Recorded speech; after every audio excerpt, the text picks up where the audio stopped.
Good morning.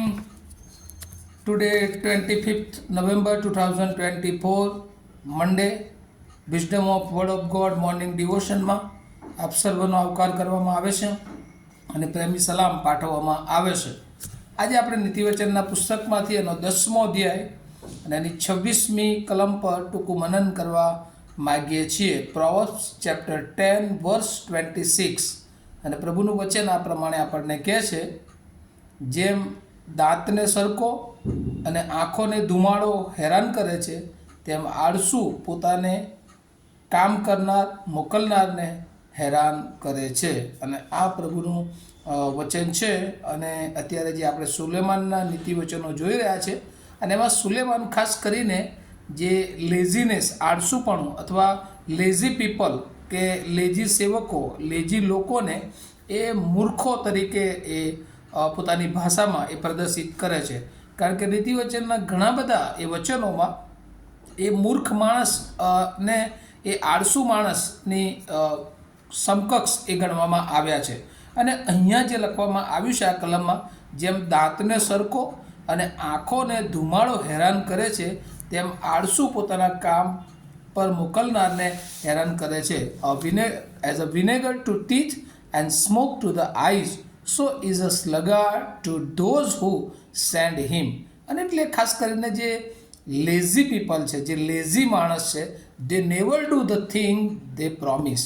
એણે જે વચન આપ્યું હોય છે એ પાળતા નથી. કારણ કે એની આળસમાં જેમ દાંતમાં સરકો હોય અને દુખાવો હોય અને કંઈ પણ કામ કરે પણ એનું ધ્યાન એ જાણે કે દાંતના દુખાવા તરફ જ હોય છે. એટલે જે કામ કરે પણ એમાં કોઈ જાણે કે મજા આવતી નથી અથવા તો એ કામ પ્રોપર રીતે થતું નથી. અને એવું આળસુ માણસનું પણ છે, કહે છે કે એ કામ બરાબર કરતો નથી. અને ત્યાં લખ્યું સ્મોક ટુ ધ આઈઝ, અને ગુજરાતીમાં તો સરસ લખ્યું છે કે જેમ ધુમાડો એ આંખોને, જ્યારે ધુમાડો હોય છે ત્યારે આંખો એ સ્પષ્ટ જોઈ શકતી નથી, અને એવી જ રીતે એને જે જોવું હોય, જે કામ કરવું હોય એ પ્રમાણે કરી શકતી નથી. અને આળસ એ માણસના જીવનને એ જાણે કે કોરી ખાય છે. અને આળસના કારણે એ જે કામ કરવું જોઈએ, જેણે વચનો આપ્યા હોય એ બધું એ પ્રમાણે કરી શકતો નથી. અને એટલા માટે એ લેઝી પીપલને માટે અહીંયા બાબતો લખવામાં આવી છે. 10મો અધ્યાયની 26મી કલમ કે તેમ આળસુ પોતાને હેરાન કરે છે. અને પોતાને હેરાન કરે છે એનો મતલબ શું, કે જે દિશામાં એણે જવું જોઈએ એ દિશા તરફ એ જઈ શકતો નથી. શેના લીધે? તો એની આળસના લીધે. અને આળસ એ પણ એક અજ્ઞાની અથવા મૂર્ખ માણસની નિશાની તરીકે જોઈ શકાય છે. કારણ કે આ પૃથ્વી પર આપણે જોઈએ છીએ કે માણસ એ આળસુ બની જાય છે, અને આળસને કારણે એ પોતાના જે સોંપેલા કામ છે તે ભૂલી જાય છે.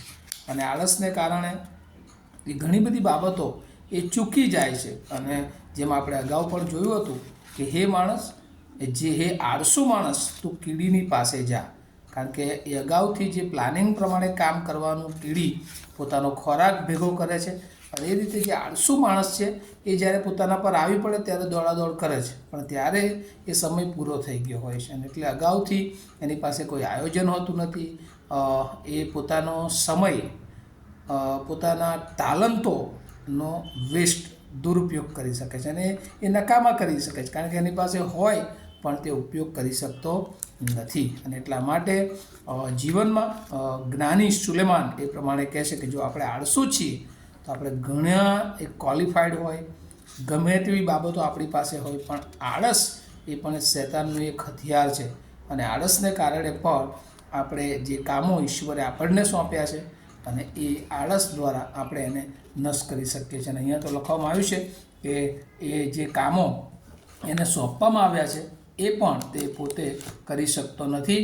અને આળસને કારણે તે પોતે હેરાન થાય છે અને એના જીવન દ્વારા ઘણા બધા હેરાન થાય છે. ગુજરાતીમાં તો તેમ આળસુ પોતાને અને પોતાના કામ પર મોકલનારને પણ તે હેરાન કરે છે. અને એટલે આળસુ હોવું એ જીવનની સૌથી મોટી એ મુશ્કેલી છે. અને એટલા માટે ઘણા બધા લોકોની પાસે ઘણું બધું હોય છે, પણ આળસને કારણે કાલે કરીશ, હમણાં કરીશ, આવતીકાલે કરીશ, હજુ સમય આવ્યો નથી, અને એમ કરવામાં જીવન એ વ્યતીત થઈ જાય છે.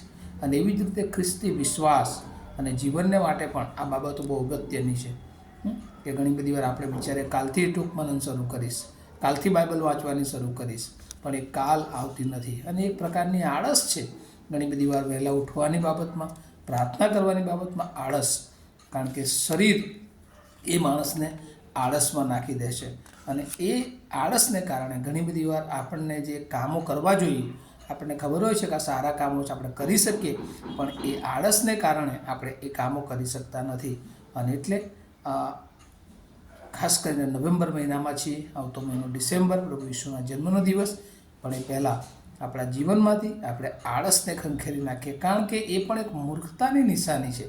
જો આપણે આળસ આપણા જીવનમાં રાખીએ છીએ, આપણા કામમાં, આપણા વિચારોમાં અને આપણી દૃષ્ટિમાં, તો એ આળસ પણ એ શૈતાનનું માધ્યમ બની શકે છે અને ઈશ્વરથી તમને મને દૂર રાખી શકે છે. અને એટલા માટે આળસુ માણસ માટે જેમ દાંતમાં સરકો થયો હોય, દુઃખ થયું હોય અને હંમેશા આપણને પીડા આપ્યા કરે, અને એવી જ રીતે આંખમાં ધુમાડો એ પરેશાન કર્યા કરે, એમ જે આળસ છે એ આપણા જીવનને હંમેશા હેરાનને પરેશાન કરે છે. ત્યારે આપણે આળસને નાખી દઈએ અને ઈશ્વરે જે વચન આપણને આપ્યું છે એના માર્ગમાં ચાલીએ, એને પસંદ પડતું જીવન જીવીએ અને એ રીતે આપણે આગળ વધીએ. અને એટલે પ્રભુ ચાહે છે એના સેવકો તરીકે આપણે લેઝી ન બનીએ, પણ આપણે હંમેશા હાર્ડ વર્કર બનીએ, ઉદ્યમી બનીએ અને ટાઈમ મેનેજમેન્ટ સાથે પોતાના જીવનની દરેક પરિસ્થિતિમાં એ આપણે કામને મહત્ત્વ આપીએ, આપણા ઈશ્વર પરના વિશ્વાસને એ આધીન થઈએ અને પ્રભુએ જે આજ્ઞા સોંપી છે એ પ્રમાણે સતત એક્ટિવ રહીએ, કાર્યરત રહીએ અને આપણા સોંપેલા કામનો આપણે એક દિવસ હિસાબ આપવો પડશે,